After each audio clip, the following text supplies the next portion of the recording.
Sekarang laporannya Mawa sendiri di Polda Metro Jaya sudah sejauh mana dan apakah sudah pemeriksaan saksi-saksi seperti yang kemarin kan polisi juga mengabarkan kalau Insanul beserta keluarganya sudah diperiksa ya di Polda. Ya, untuk laporan kita yang di Polda Metro memang eh, update-nya untuk Insan dan saksi satu lagi itu, kalau nggak salah mertuanya, itu sudah dipanggil dan sudah datang kemarin dan sudah diperiksa. Mungkin selanjutnya akan ada pemeriksaan dari saksi lagi Bang untuk yang di Polda. Untuk yang di Polda masih penyidik masih mengolah dulu dari semua saksi yang sudah dipanggil dan nantinya pasti akan tunggu setelah itu akan dilakukan gelar untuk pastinya untuk ke tahap berikutnya. Kalau untuk Mawa sendiri apa udah ada pemanggilan Bang terkait laporan illegal access, ada kaitannya atau enggak yang di Mabes yang dilaporkan oleh Inara? Kalau untuk Mawa sampai sekarang memang belum ada panggilan di Mabes terkait illegal access, sampai sekarang belum ada. Tapi akan berencana perkiraan Bang, ini kan 6 saksi mahkota kemarin udah tanggal 23, terus biasanya tanggal 23 juga menambahkan laporan juga dan bukti-bukti rekaman suara. Mungkin udah ada informasi juga atau belum sebelum terkait Mawa itu kapan akan diperiksa. Kalau informasi memang itu kami belum ada kabar atau apapun itu terkait panggilannya di Barreskrim ya. Karena pastinya nanti mungkin dari Barreskrim mengumpulkan saksi-saksi dulu, dan untuk kami memang belum tahu nih kapan dan waktunya persisnya kita belum tahu. Kemarin juga dari tim kuasa hukum saksinya namanya Salam itu mengatakan kalau intinya kalau saja laporan ini telah dibuat atau telah dilakukan, akan video itu akan diperjualbelikan Bang. CCTV 2 jam itu akan diperjualbelikan. Bagaimana? Ya, jadi gini, kami ingin mengajak kepada seluruh pihak untuk fokus pada persoalan utama kasus ini. Persoalan utama kasus ini adalah laporan kami terkait dugaan tindak pidana perzinahan sebagaimana dimaksud pasal 284 KUHP. Jangan sampai persoalan utama ini justru nantinya hilang dari pembahasan, yang ada malah membahas persoalan di luar itu. Karena kami hanya fokus pada pertama, ada tidak peristiwa itu. Kedua, siapa yang melakukan. Ketiga, bagaimana pertanggungjawabannya terhadap perbuatan tersebut. Jadi jangan sampai tujuan akhir yaitu keadilan ya jadi dilupakan karena mempersoalkan hal-hal di luar itu. Seperti itu. Kalau saya boleh menganalogikan, rekaman itu kan ibaratnya cermin. Cermin itu hanya memantulkan kenyataannya. Apabila kenyataannya ada yang tidak benar, jangan salahkan cerminnya. Begitu juga dengan rekaman CCTV.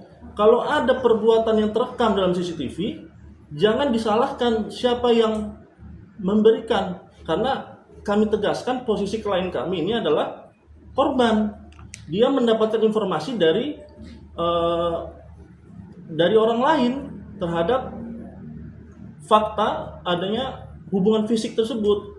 Nah, sekarang klien kami ingin mendapatkan keadilan, ingin mendapatkan kebenaran sebagai seorang istri yang sah yang telah dikhianati dan dibohongi. Seperti itu. Bang, dalam artian upaya Insanul mungkin melaporkan sana sini itu untuk ada dugaan mengaburkan laporan Mawa. Iya, jadi begini, laporan yang dibuat ya kita menghormati seluruh rangkaian proses hukum, baik itu ada laporan di luar ini ya. Namun laporan itu tidak bisa menghapuskan dugaan tindak pidana perzinahannya. Laporan itu tidak bisa mengaburkan substansi perkaranya, tidak bisa. Jadi tetap harus diperiksa, dipertanggungjawabkan apakah terbukti atau tidak, begitu. Dan kami kan sudah memberikan bukti-buktinya. Pihak Mawa sendiri melihatnya sebagai bentuk manipulatif dari PF sendiri nggak sih Bang, lapor sana sini? kami tidak bisa menyimpulkan seperti itu. Tetapi yang jelas jangan sampai terkecoh dengan isu-isu yang berkembang belakangan ini. Kita fokus pada kasus perzinahan, itu persoalan utamanya, ya. Jadi hal-hal di luar itu jangan sampai justru menghilangkan atau mengaburkan substansi perkara yang utamanya. Utamanya kan perzinahan. Kenapa sekarang kok malah ribut lebih besar, jangan sampai lebih besar kita membahas siapa illegal aksesnya, padahal kasus utamanya kan perzinahan. Sekarang yang terbaru adalah kemarin dalam cuplikan gambar Insanul Instastory Mawa tergabung dalam sebuah grup CCTV, Bang. Kalau kalimatnya ini kalau dijual ke media laku apa rame. Nah itu informasi yang belum saya dapat, kan baru saya terima hari ini. Ini kan jadinya Mawa ikut terseret-seret dalam kasus CCTV seperti yang bilang tadi. Mawa itu adalah korban, tapi seakan-akan di framing dia adalah salah satu dalam komplotan yang kita gimana? Saya tidak melihatnya sebagai suatu komplotan ya, karena jelas fokus kita laporan dugaan tindak pidana perzinahan pasal 284 KUHP. Nah, bukti sudah kita serahkan dan juga kita siap kooperatif, dan kami yakin penyidik akan objektif dan profesional untuk memproses perkara ini. Bang, Abang melihat ada upaya bargaining nggak sih dari pihak Insanul dan Inara, karena kan ini kalau melaporkan penyebab CCTV kan menyasar ke Mawa juga ini kan, apakah memerlukan bentuk bargaining ketika Insanul dan Mawa dilaporkan juga perzinahan, mereka membuat laporan balik sehingga sama-sama kena nanti ujungnya, atau seperti apa melihatnya? Ya, saya tekankan lagi bahwa Mawa itu bukan penyebab. Dia mendapatkan informasi dari orang lain. Ya. Nah, informasi itulah ya yang didapatkan oleh Mawa. Jadi bukan dia yang menyebarkan. Jadi saya tegaskan, Mawa tidak pernah memerintahkan, menyuruh atau terlibat dalam akses apapun terkait CCTV itu.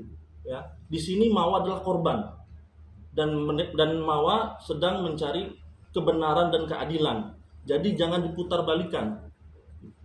Untuk Bang, pemeriksaan dengan lagi ini akan ada pemeriksaan Bang untuk Mawa sendiri yang atas laporannya di Polda. Kita belum terima jadwal pemeriksaan lagi ya. Nanti akan kita infokan kalau memang ada jadwalnya. Bang, dengan manipulatif insan ini membuat Mawa itu semakin merasa muak nggak sih Bang? Ya udah, ya, bahkan anak pun close. Ya kalau untuk itu sih memang saat ini Ibu Mawa memang merasa lebih sedikit tertekan ya dengan fitnah-fitnah yang dilontarkan.